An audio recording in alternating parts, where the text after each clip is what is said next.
Об экологических проблемах нашего времени. История природы и история человечества неразрывно связаны между собой. Люди всегда относились к природе прагматически. Именно этот подход к концу 20 века сделал так, что произошли глобальные изменения, которые сделали мир реальной угрозой для самоуничтожения человечества. Одно из них – овладение атомной энергетикой. У нас на конференции присутствуют, уважаемые коллеги, группа ученых. Это эксперты, которые докажут и владеют всеми вопросами, касающимися ядерных реакций. Группа «За», поднимите, пожалуйста, руки. Желающие доказать, что с помощью атомной электростанции можно решить многие вопросы. Группа «Против», поднимите руки. Это группа, желающая доказать, что радиационное загрязнение – одна из самых главных экологических проблем. Взвесим все «за» и «против». Группа «Против». Начинаем. Человеческое изобретение ядерное оружие. 16 ноября 1940 года в атомной времени путем мирового войны была испытана первая атомная бомба. А меньше чем через месяц американцы произвели атомную бомбу для японской городов Хиросимы и Нагасаки. Единственный человеческий пример боевого применения ядерного оружия. Это чудовищное применение ядерного оружия для всего человечества. Люди падали замертво. Было убито свыше 140 тысяч мирных жителей. Японцы до сих пор помнят те трагические дни и призывают людей никогда не использовать ядерное оружие, так как это будет человечество и окружающий мир. Один подтвержденный запас энергетически полезных ископаемых может хватить угля примерно на 350 лет, нефти примерно на 40 лет и газа примерно на 60 лет. Также мне хотелось бы добавить, что ядерные реакторы не потребляют кислород, а потребляют органическое топливо и также не загрязняют окружающую среду золой. Также бы хотела добавить, что небольшой объем используемого топлива после его переработки можно использовать многократно. И при нормальном режиме эксплуатации биосфера надежно защищена от реактивного воздействия. И мне бы еще хотелось сказать об использовании явления в медицине.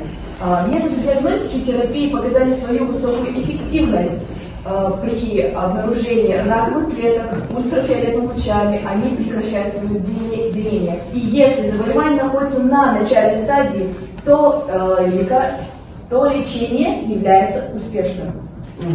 Малое количество радиоактивных изотопов используется с целью диагностики. Например, при эндоскопии желудка используются радиоактивные пари. Успешно применяются радиоактивные изотопы при исследовании йодного обмена щитовидной железы. Первый самый страшный удар приняли на себя предприятия. Они тушили пожар, находясь в зоне сильной радиации на реакции. А через 2 недели день победы многих клиник уже не стало.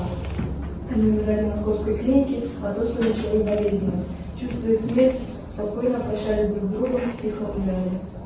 Спасибо вам большое, уважаемые коллеги. За и против мы свои аргументы высказали. Теперь давайте предоставим слово нашим экспертам, которые, выслушав ваши аргументы, сделают свои выводы. Анастасия, прошу вас.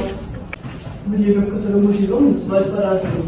И веком химии, и космическим веком. А еще наше время можно назвать веком атомов. А именно атомной энергии. О том, что запасы нефти и газа не бесконечны, знают даже школьники. А как же другие источники энергии? Солнце, вода, ветер. Ведь их запас в природе не ограничен. Ветер ставишь ферму, и вот она, чистая энергия. Солнце тоже видит хорошо. Ставишь панели, получаешь энергию.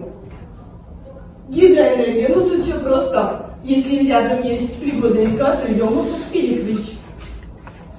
Также, неужели никто не ищет другие возможные варианты использования атомной энергии? Как оказалось, все уже давно придумано и разработано. Атомная энергия, атомная электростанция. Атомная энергия эффективная, экологичная и экономически выгодная. Также были у нас и драматичные страницы. Чернобыль стал не только страшным, но и трагическим. Взрывы Хиросимы и Нагасаки в Японии унесшие много жизней. Главный урок осознания того, что безопасность является абсолютным приоритетом использования атомной химии. Мы это усвоили хорошо. В августе 1947 года Минсельс СССР принял решение о создании Семипалатинского полигона. Уже современный казахский проект, ученый-исследователь, а также герой труда Казахстана, а также научный писатель Казахской ССР. 23 октября 1989 года ужас Сулейменов в своей речи на сессии Верховного Совета, основываясь на том, что правительство не сдержало своих обещаний о сокращении и количестве мощности взрывов, сообщил о народном моратории, когда любое последующее испытание вызовет всеобщую забастовку в Казахстане. 30 лет назад впервые в независимом государстве по воле народа был закрыт ядерный полигон. Затем, опять же, впервые в мире страна добровольно отказалась от ядерного потенциала, вследствие чего были закрыты несколько полигонов по всему миру. Полигон закрыт, но шлейф последствий будет длиться еще десятилетия.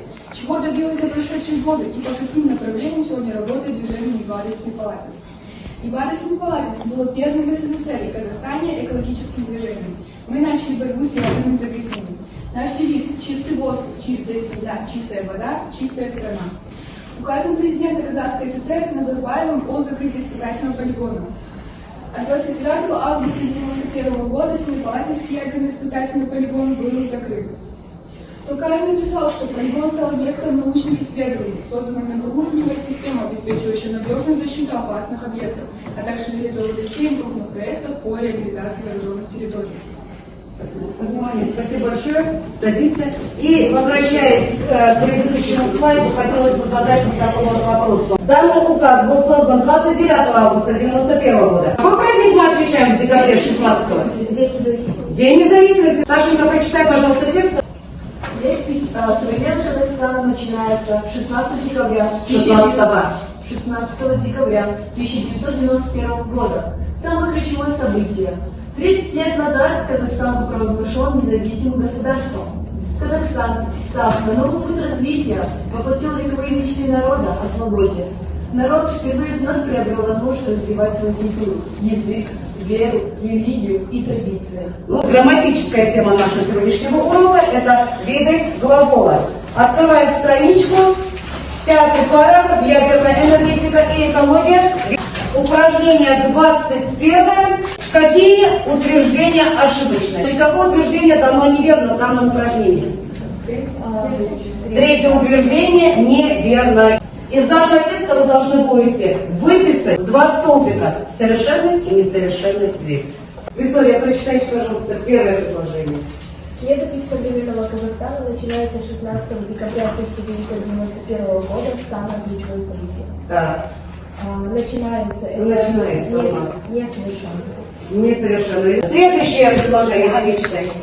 30 лет назад Казахстан был провозглашен независимым государством. Так. Глагол провозглашен. Это будет совершенно.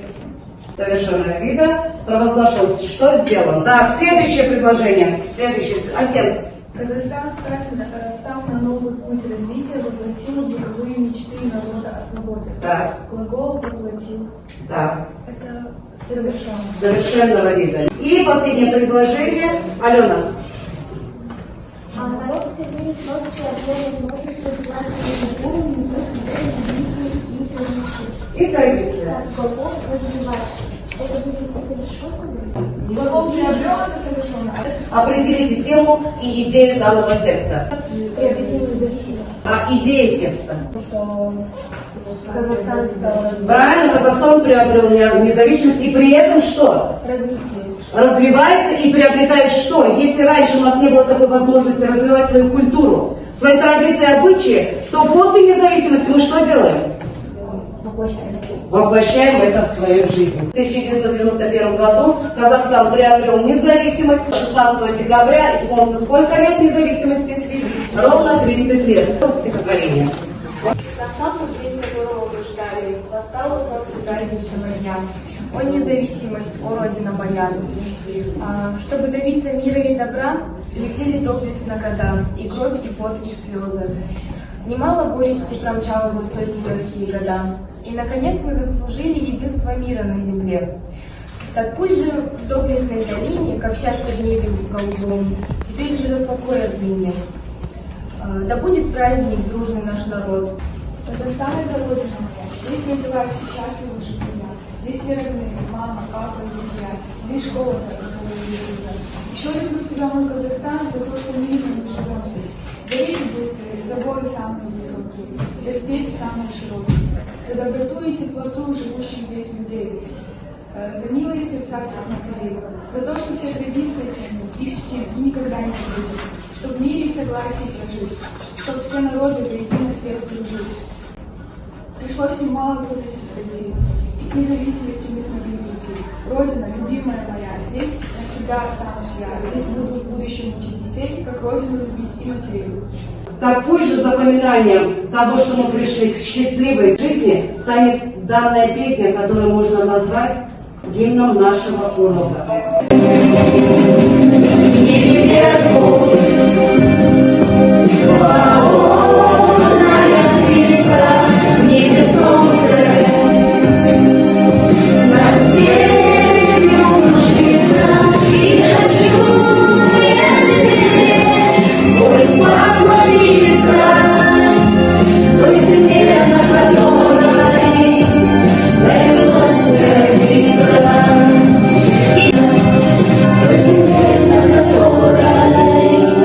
Родилась,